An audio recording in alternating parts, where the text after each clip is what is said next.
Hello, everyone. It's Friday afternoon. It's our time with Thorne Waya Davis. How's your day, Thorne? It's good. Just kind of mellow, and it's good. How's your day?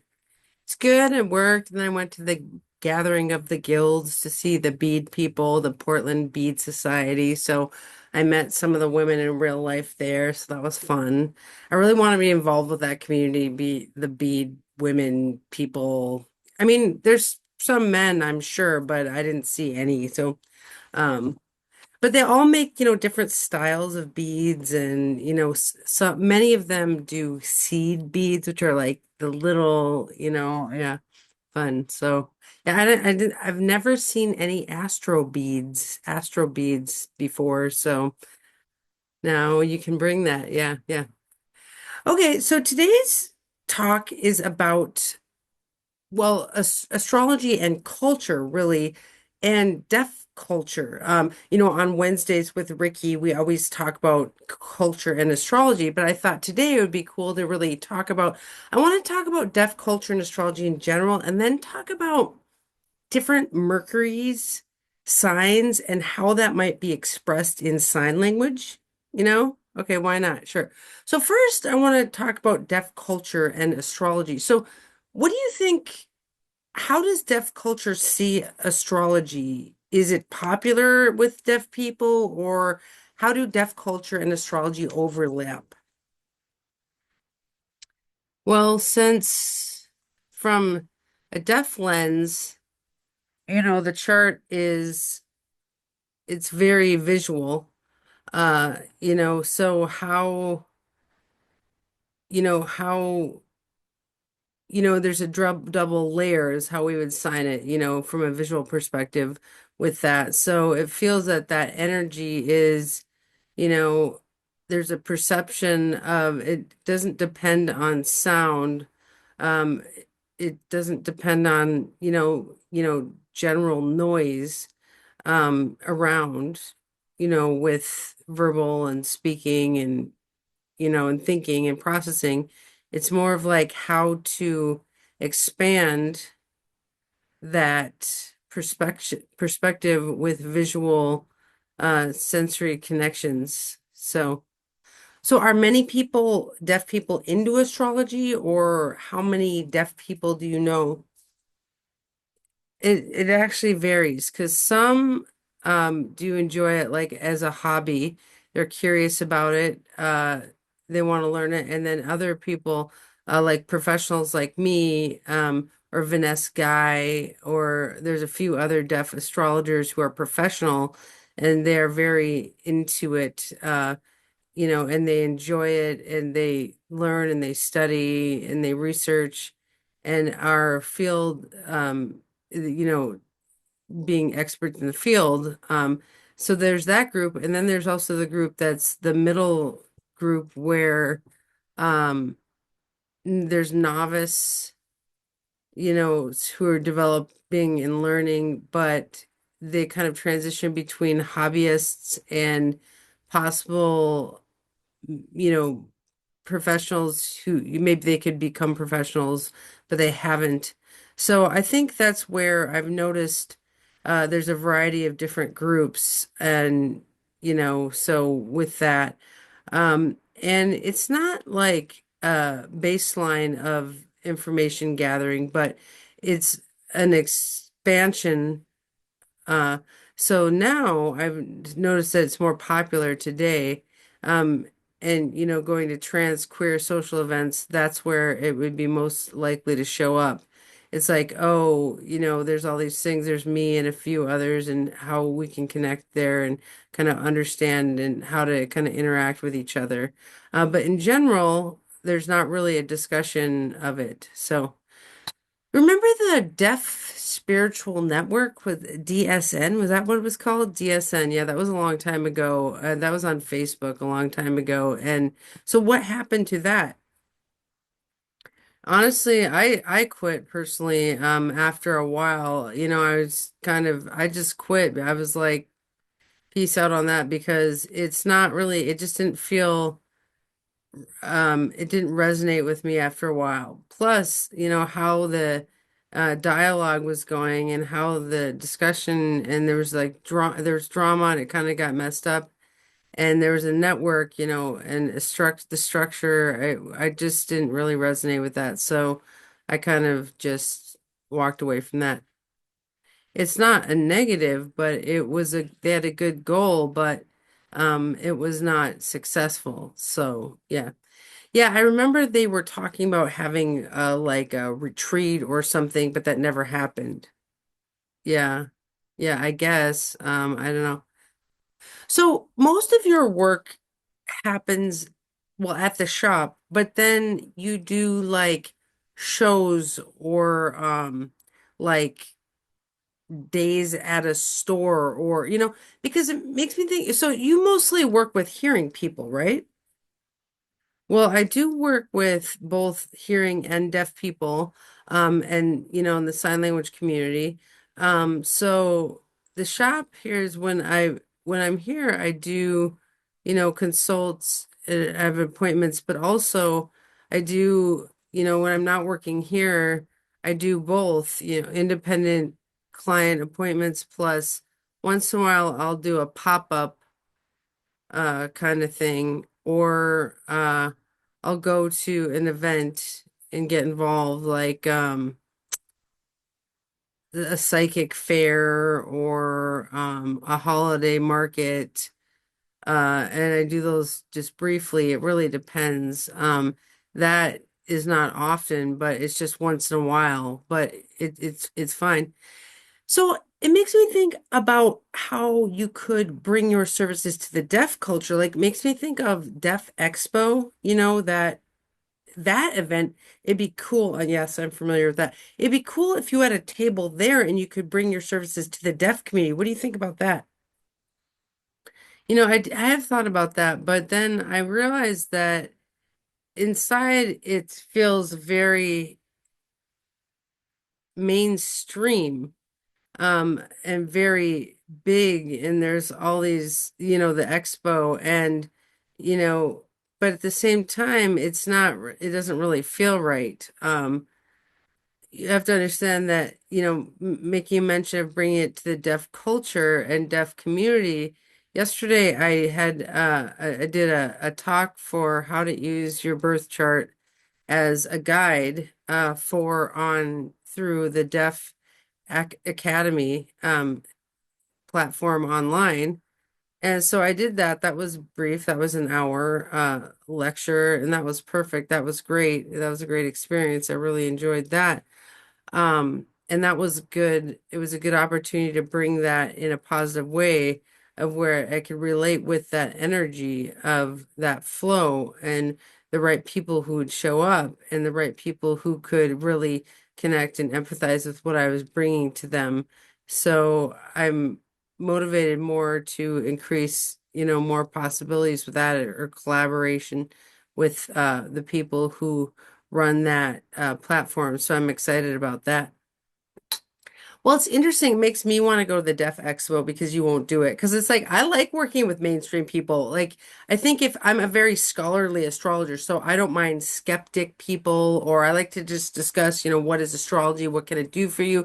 So, like, do they allow hearing people to go have a table at Deaf Expo? Yes. I mean, plus if you do, have a table together, that would be fun, you know, and that would be easier to get in, for you because you could use my deaf cred. Yeah, yeah. Well, I mean, I think you should do it yourself, but you won't. So then it's like, well, plus, the only reason is really honestly, the only reason other than, um, it's like I get overwhelmed easily is the money because their fees for a table is very high. So, I can't personally afford that. If I, could maybe if we work together, it could work. Oh, that's nice. You could, partner up and have a table because I think there's different ways to work as an astrologer. One is to work with fairy communities or spiritual communities and be there with the other spiritual people, but then you can work with other sub communities and you can bring astrology to the mainstream there. And so I think like the deaf people would love to have a deaf astrologer there, you know. Many, you know, mainstream people are really curious about astrology or, you know, psychic things. So, yeah, you know, we should consider that because I think we're, you know, breaking into the hearing world is one way to build, but going to your community of birth, you know, and then building there is another way to kind of build, you know, for sure. It's like a bridge that gap, you know. Yeah, yeah, yeah. Yeah, I'm open to that. Yeah, for sure. Yeah, I'd be willing to go try one. I mean, you just try one and then see, and if it's a fail, then you know, I don't think it would fail. No, no, I think it could be fun. I think it would be a blast. It would be awesome. Yeah, for sure. Yeah, we could explode. We could explode that. Yeah, yeah, yeah. Um, Yeah, we were talking about that explode thing with astrology a few days ago. Yeah. Yeah, that's the Moira Press like logo is explode, explode, explode, whatever. How you sign that. So then what that's brilliant. So what about Gallaudet University and astrology? Like how much do the students there know about astrology or I mean it's college, so you know, what do you think about that? Honestly, that specifically, I don't know because I'm not regularly involved with that specific area. But DC, the community there, and I'm sure there's some, you know, who are really motivated. They could, you know, that'd be on my list in the future of a place to develop. Yeah. So can you think of any other parts of the deaf community or things that we should discuss about the deaf community and the overlay with astrology? Yeah, it's interesting because I do think that about the different parts, because the deaf community is in general has, you know, there are subgroups, you know, because you know, there's a big percentage of people who are straight and married and they have children and they have, you know, regular quote unquote straight, they're in the straight world and they have that life. And then there's the subgroups like the queer, trans, non-binary, you know, all that kind of thing. So there's different identities and subgroups and different lives and approaches. And those typically, I notice they gravitate towards astrology or other, you know, alternative alt paths and philosophies and, you know, spirituality. You know, the straight general people, I've noticed that they overlay with religion and the church. And, you know, that's a whole other thing of where, you know, in general, the view where hearing people have that view of it's like oh deaf people you know connected with religion especially with religion and how to colonize you know us of how we are you know from the church you know of where they you know control you know hearing people control they say we know better than you know of where now you know, over time, you know, deaf people, you know, they've left the church and they've realized that, you know, there's too much control and they want to decolonize it. And they say that's not my path and that's not my, you know, but you have to understand that some deaf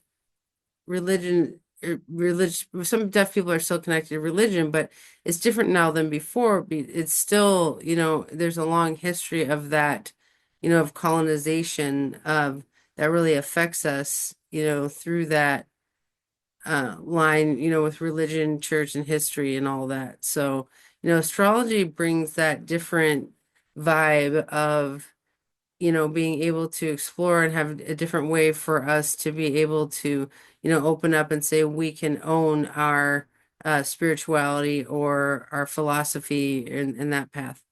So, where do the spiritual queer deaf people congregate? A lot of different places. Some typically are the OCF, the Oregon Country Fair.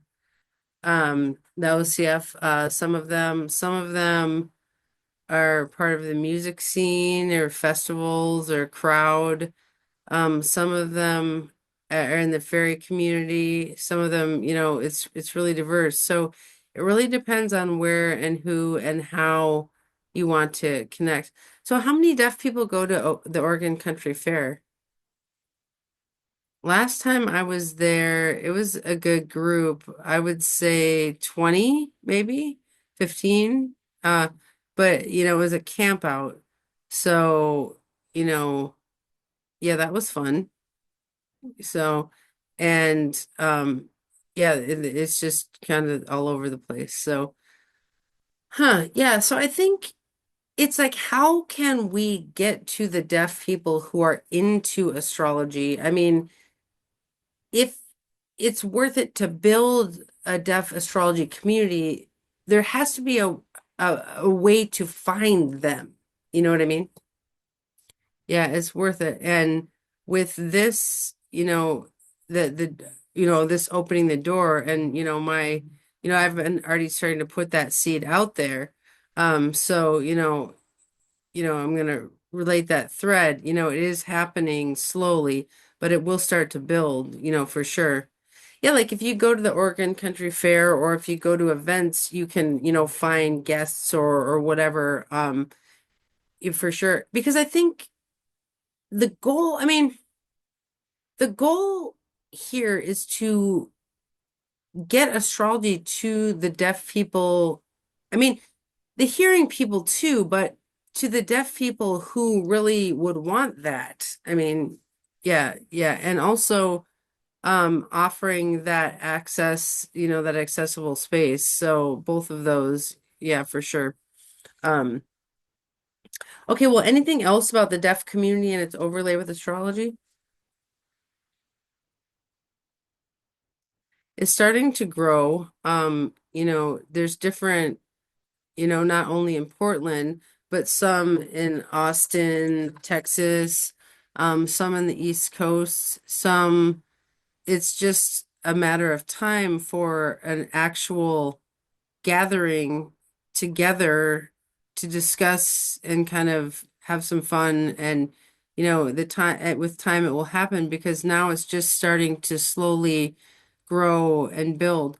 You know, I'd be curious if you ever would be willing to set up like a regular meeting for the deaf astrologers because I know with Moira Press we meet regularly every week for the last 4 years and that group has grown because of the regularity of that meeting. And so, would you ever be willing to have a meeting regularly? Yeah, I would be open to that. Yeah, it's just a matter of fitting it in with time and scheduling. But yeah, I mean, I'm open to it. Yeah, yeah. Because with this kind of community, it's all over the US, right? It's not in one pocket, it's all over the US. And so an online format would be the best way to really gather that community. Plus, adding to, not only here in America and the US, but also some I know in Europe, they'd be interested in, so that could be another option. With online, I mean, they can access anywhere, so that's a thing too. Yeah. Yeah, I mean, there's a language barrier with other countries and sign language because it's just not the same sign language. But it's true, but luckily, I do know some, just do know, international sign language, so I can do some code switching there. Yeah, yeah. Yeah, I mean, how many people do you have following you on Instagram? I lost count, but I think it's more than 100, more than 100? It's more than 100. Okay, yeah, okay. It's getting up there, yeah, yeah. Because if you made a group and they say in business you should always have a place for people to go, like to funnel people to. So if you had a group that was set up, once a month or once a week, I don't know how rigorous you want to be.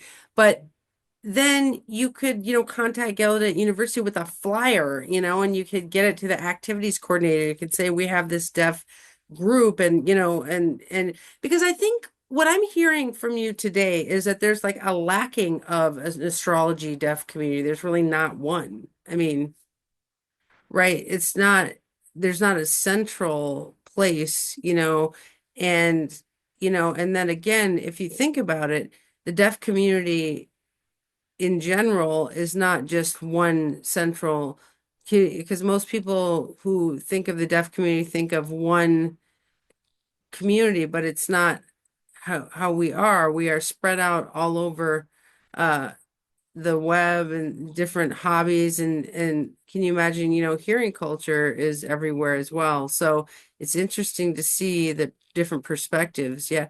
Well, I think some of the work we're doing together, and especially your chart wants to do that work because your son's in the 11th house, is like it wants to build the community. So it's um, like with, for example, with Moira Press, it's like our target market is advanced astrologers.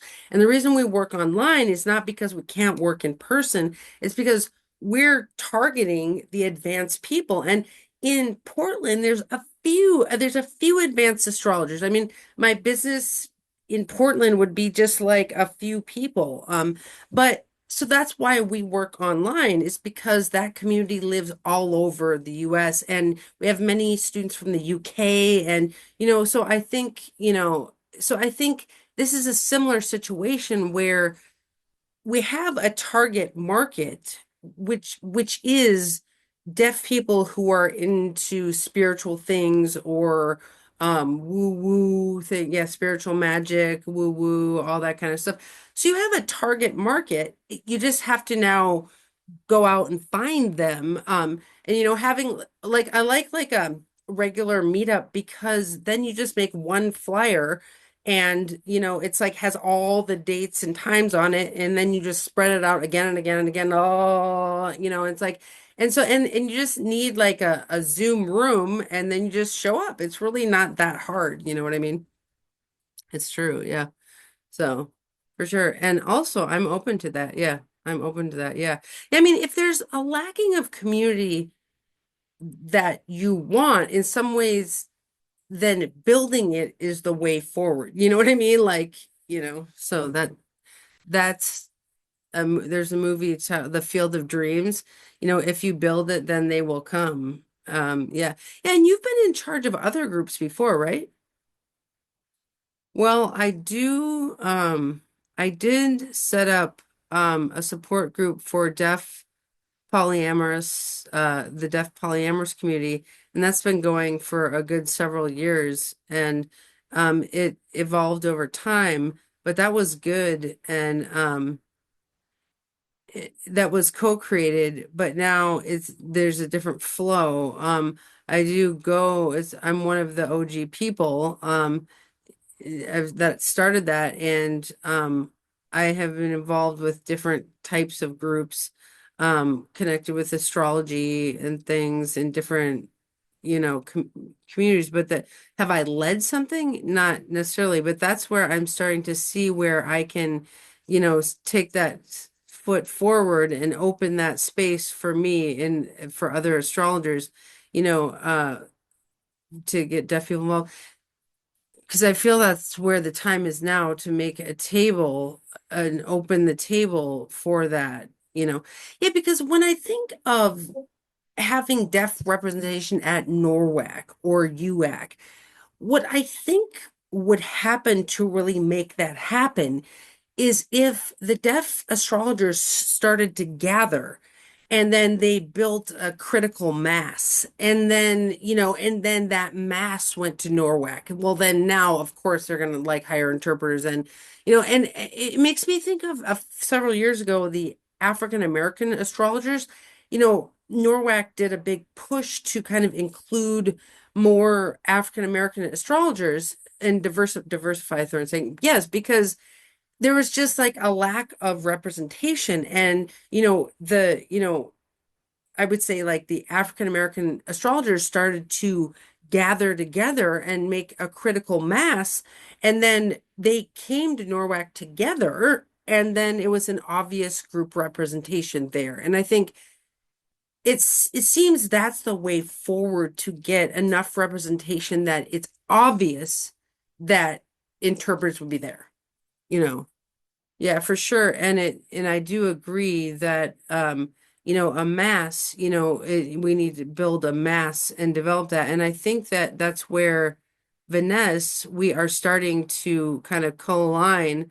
Yeah, Vanessa. We are starting to kind of line up and see that, oh, you know, we have this in common, that we want to do this, and how can we build this? So I'm excited to see how this can grow. Yeah, because I know when we build groups at the Moira Press, like we have the ACIM, which is the Course in Miracles, and that's every week on Sunday. And there has to be at least two people committed to building a group because well, I built the Tuesday group myself, but now I have a team of people who work on that group. You need like a core of people who show up every time. And then if for some reason you can't go because you have some important thing, then the other person can go. And because you don't want to skip times and then the group crumbles. So I think if you and Vanessa really could commit and line up, like you're saying, and say, we together can build this community, I think that would be a great um critical action in astrology. I mean, that's activism, you know? Yeah, I do agree. And it's interesting because next week we are planning to Zoom and talk about different things related to astrology and all this stuff. So, definitely we do have some ideas. So, oh yeah. Yeah, I'll see what's can brew from that conversation. Yeah, we'll have it because like one experience I've had with something similar is AR, is astrological remediation. There was no community based on AR in astrology. I remember that, and so it's like, where's the AR? Where's the remediation? So I had to build it. I mean, like no one else built it, and you're the only one, and you're the one who wrote the book, so you can bring that to the door open. Yeah, and I think you are the one who's writing the book on deaf astrology. You know what I mean? Like, if you don't take up this, it's like there's a space in the astrology community that's like Do you know the word paucity? Paucity? That's a new word for me. It's like when something's missing. Like it's the opposite of plethora, like plethora or paucity. I know that word, plethora. Yeah. But right now there's a paucity of the deaf community of astrologers. It's like there's something missing, and I feel like if we don't, I mean, I can't build it. I mean, I'm hearing, so it's like it has to be someone in the deaf community has to kind of say it's time now for this space to get filled. You know what I mean? And for sure. And it's interesting that you mentioned that because after my workshop, my presentation last night, I did check in with the person who co-op that the deaf woman who co-owns that. And we were checking in, and she looked at me and she said, Thorne, Thorne, it's time. You need to step up. And I'm like, I know. I'm starting to take baby steps. I'm starting to take baby steps. Yeah, I do. It's on my list, and because it's starting in baby steps, and they say, okay, let me know how I can support you. And I said, oh, okay, that's awesome. Yeah. Well, do you know what it means, a mantle? Mantle. It's like, oh, there, this sign, it's like, what's that sign? It's like it's like a robe, like it's like a scarf that you put on, and that's your mantle. Yes. Yeah, a mantle is like a God-given job. You know what I mean? I know. Um, I know that. And when, like my producer, we discuss this all the time because, sometimes if we're like short on money, for astrology or for metal music, it's like, oh, the money's not coming.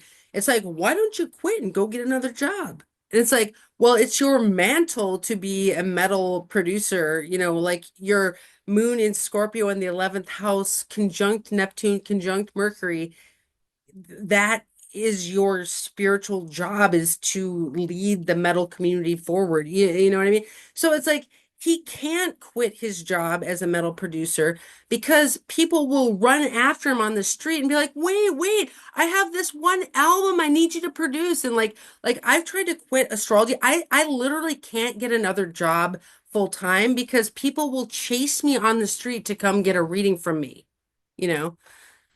That totally makes sense. So, I mean, maybe you feel the pressure's on with this episode, but I think what's happening is it's becoming obvious that your mantle is to lead the deaf community. I don't feel any pressure. Okay, no, yeah. It's more of like, okay, universe, I see it. I see it. Okay, I recognize it. Well, and Jupiter's going through your 11th house right now. Yes, and then it's interesting because in on June 9th, the day after my birthday on June 8th and June 9th, Jupiter will transfer into Cancer, and that's my 12th house. It will get hit. So it'll be interesting to see the transition from public to private. Well, I think Cancer on 12 can be very much taking care of other people's spiritual life or helping people. Cancer, especially on 12, is like a coven or a spiritual caretaker. You know what I mean? So maybe you can bring some of that energy to the people in the group that you gather. Yeah, for sure. And I can see where that could be a big possible shift with where my focus is. So yeah. Yeah. But first, Jupiter will sextile your Mars and your Saturn. So that's a good time to like go ahead and build the structure of the community gathering. I mean, it's a structure builder, is like Jupiter, Saturn. So, you know, you know. I agree. Have you looked at you and Vanessa's charts together? Like, what does that look like? No, but we've been talking about, we've taken a look, I've shared, we've been looking back and forth, but I haven't overlaid it, but I have to do that soon. But first, I'm going to ask permission, can I look? And then, you know, because it does feel like something is brewing for sure. Yeah. So let me ask, if I want to focus this episode on building a deaf astrology community, because if we veer off into the other topic, that just is like a veer off. But so if you were to set up a gathering time, once a month or once a week or whatever, how is the structure of a Zoom call or meeting different with deaf people than hearing people, or how is it similar? I mean, well, if they're all deaf, that means that their signing is going on, and we have our approach with that, with how to, track, who is talking, who is signing. They raise their hand, or they use the icon. Yeah, yeah. So the icon, raise your hand, or message in the chat. And so it's more visual. And but really, in general, it's just our language, our approach with the interaction. That's the only difference from hearing and deaf people, really. And hearing people, it's similar with raising your hand and typing in the chat. It's more auditory based in the hearing world. So yeah, I think that's the only thing that's different. Well, do you have a cap on how many people can go, or so you can see everyone, or how does that work? Since my Zoom account is unlimited, I can host, there's no number. I mean, I don't know, but the other people do have limited accounts, so it really depends on how many, they can host, but I do typically, I don't mind partnering up. Like if they're at capacity, then I could offer my and so we could flip it over. It really depends on the need of the space. But it works just like any other meeting, if you have to understand, if we have hearing people join, that means that we would make sure to have more access, because, with, for example, if it's if it's astrology related, I don't want the hearing people who are new signers, because that would affect the flow of conversation and that would affect the vibe for those who have, to slow down to match. So, but that's not the appropriate space for a new signer. But if there was a fluid signer or, somebody who's really experienced or an interpreter or all these kinds of things, that those type of hearing people who are already aware and have integrated sign language and they know deaf culture, then they could join. That sure, why not? Because that wouldn't impact the flow as much if there's a new signer. I'm not trying to reject this new signers. It's just a different space. And they need to that, there's different subsets. So there's new signers who are slower with the flow, and then there's compared to um the flowing signers or fluent signers, and it's easier to go with flow. So you would not make that a deaf only space? No, no, I would rather it be open. Because that's part of my typical code switching. I mean, I'm in both the deaf and hearing worlds. I don't reject one group for another. I typically, that's my everyday life. I'm involved with both worlds. So, why not, have that balance there, you know? Well, I could see having a sacred space for deaf astrologers.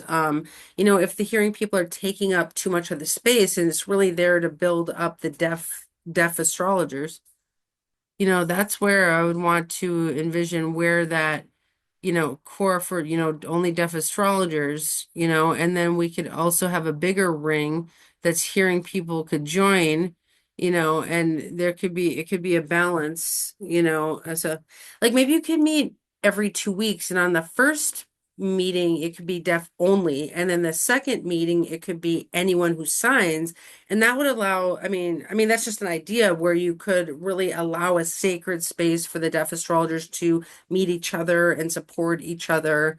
And then the hearing people could join. I don't know. Yeah, for sure. For sure. Um, it's still, there's all these different options, there's all these different ideas, that we could play with and we can see.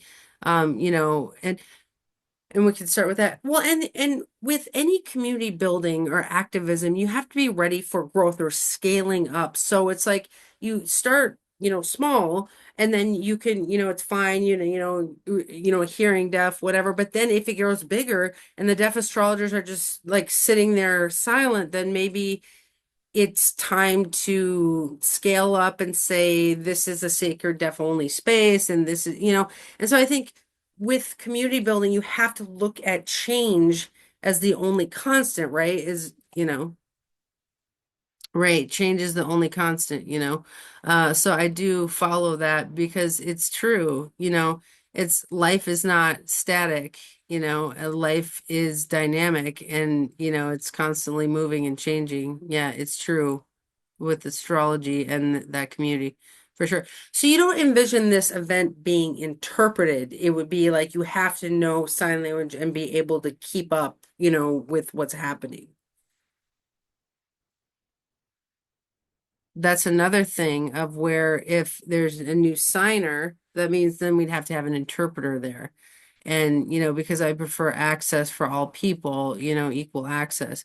And that's why I say that it's maybe not a good idea for the new signers to join. There's a different type of space, for the hearing people who already know and are involved and can sign and deaf culture, that's where you don't have to have an interpreter there. You can just directly, it can be an easy flow. So that's where there's less risk with, misunderstandings, less risk with, language, misinterpretation of language. And that's where the bigger circle, is more, there's more opportunity for balance. And of course, we keep that sacred space small, deaf only, deaf blind, deaf hard of hearing, deaf disabled, we could keep that, small, and sacred. Yeah, and I think the YouTube show on Fridays could be a space where we could put on people who don't sign that well, but who are advocates or allies to the deaf astrology community growing. We could say on Fridays is an opportunity for you to come on and share your piece with an interpreter there. I mean, I think what I'm offering here is interpretation of what's going on. Finding, a middle ground, where, like maybe someday Laura Nalbandian will come on and you can discuss interpreting services with her. I mean, I don't know if I could ever get her on, but I'm saying, oh, I'm sure we could. I'm sure. I don't know. I don't know. I don't know. She's a little too famous for me. Like when they're too famous, I'm like, I don't know. I don't have the spoons to deal with your fame. But I think I get it. But you see what I'm saying is the Friday show is my contribution to building the deaf astrologer community, which is to say I will offer a bridge between the worlds, because I have some community already built also, so I can kind of funnel in that way. But really, I think if you start building with Vanessa and the two of you start really building the deaf community, and then we have this bridge show on Fridays, like there's no barrier anymore to the community activism piece. Right. And that's where I feel that both of us, both of our Libra Pluto North Node conjunctions, they can align with that where we can collaborate and we can have that growth on both areas. But that bridge, I do agree with that for sure. You know. Yeah. Yeah. I mean, and yeah, because it's like a hearing person can't build the deaf astrologer community. They can't. That's hegemony. That's hearing people taking over the situation. And that is a power structure that's wrong. That's just wrong, you know. Right. And plus, in the long history of where hearing people do have that, um, they take over and they say, I know better than deaf people. And then they say, we know that we need what we need. We know what our access needs are and what, can work best for us because we have our resource. We do make it, together. Um, because it is the system that is broken. We are not broken, so. Yeah. It's the system that is disabled. We are not disabled. Yeah. Well, and I think when I imagine Deaf Expo again, because I think astrology should be in the mainstream. I mean, if you're really building for the deaf world, you want to let them know that you are there, because they want a deaf astrologer. I mean, I think, right? So I think maybe if you build like the Deaf Astrologers Guild or something, then you guys can go get a table together. You can all fund it together or something and have a big group, and then that becomes affordable, you know. That could be a goal, that for sure. I'm can add that to the list of goals for sure to build to that goal. Yeah, for sure. Yeah, and I think with online, you don't need a lot of money to really build. I mean, if you have the core group built, then you can go to Gallaudet and say, we have a core group of deaf astrologers who want to work with you and do a workshop and like online, like everything's online. So it doesn't really, you have to pay for your Zoom account and that's really it. I mean, it's the time, it's the sweat equity, but just like I'm giving my time for free Friday afternoons, like part of being a professor is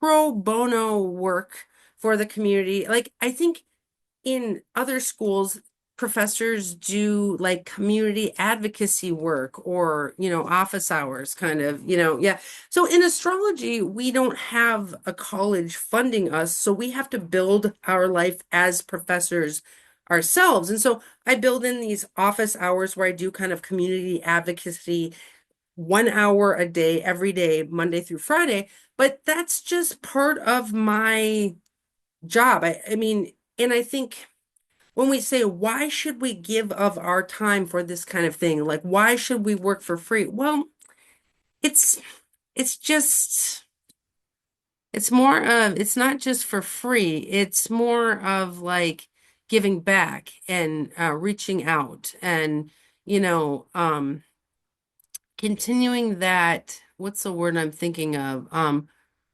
Reciprocity uh with because if we stop that flow of reciprocity, then there's nothing will happen. There's no expression that will happen. There's no creativity or a generative, energy that's going to happen. So if we continue that flow, the balance with our professional awareness, and then we do that, in parallel, then the flow will keep happening. Yeah, and also to build on what you're saying, I think so there's work we do as professors. We teach new people, right? Like we'll be doing that on Mondays. We'll be like teaching the new people. Okay. So then we teach advanced people, someday you'll be teaching the advanced astrologer. I don't know. But then we go out and we do our personal contribution to the field. Like for, mine is AR, one of them. I also translated Vedius Valens, and I have several contributions to the field at large, right?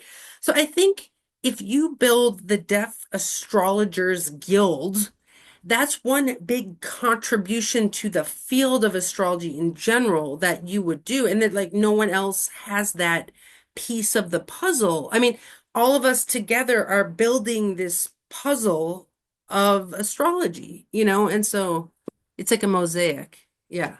Yeah. Yeah. So I think it's big professor stuff to do that kind of work.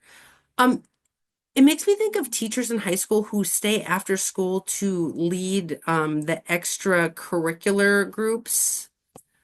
Yeah, or the teachers who take the after school for the one-on-one tutoring, or the students who are behind and they need to catch up, or that kind of thing. Yeah, the same idea. I do agree with that. Yeah, like what's it called when the teacher's like the advocate for the student group? They're the teacher liaison, or yeah, the teacher liaison. Yeah, yeah. Like for the queer student club, you'll have like one teacher who supports the club, yeah, the GSA, or yeah, yeah, yeah, the Gay Student Alliance or whatever. And they have to have one queer, out teacher who's willing to support the students. And I think, that's right. And that's where some of the kind of sticky stuff for us deaf people, because deaf people in general, we are so used to and aware that we are tokenized often, by hearing people, because mostly in general, hearing people don't understand, or they don't know completely the transparency in deaf culture and deaf history and our trauma and our grief and, generational trauma. So that's where now we are more um, vocal about, equity, and inclusion. And because we are already done with that tokenization, for, it's like, I know this deaf person is like, no, no, I'm done. You need to be more active. You be out and meeting people, and you don't depend on us. Just it's one, you need to develop your skills more. So, yeah, that's where we are also now shifting the table, or turning the tables to be advocates, because we are saying to the interpreters, not for us, the interpreters are for the hearing people. You need them. We don't need them. Mhm. Because hearing people need to have that access to us. Therefore, the interpreters are the need. Yeah, needed for access. I can see that. I mean, but with astrology, it seems that there's a space of where, there's potential innocent it's like, oh, we're going to tokenize um people, and that's where we have to make sure that there's a discourse and a dialogue, on the table that is building, so that deaf people are only in that little, structure. It's like it has to open the table. So where do you see deaf people being tokenized in astrology? Well, Vanessa, we did talk about that before, and they're deaf-blind, and so they did feel that for a long time they were alone and there was no other deaf people, but they have to open and break.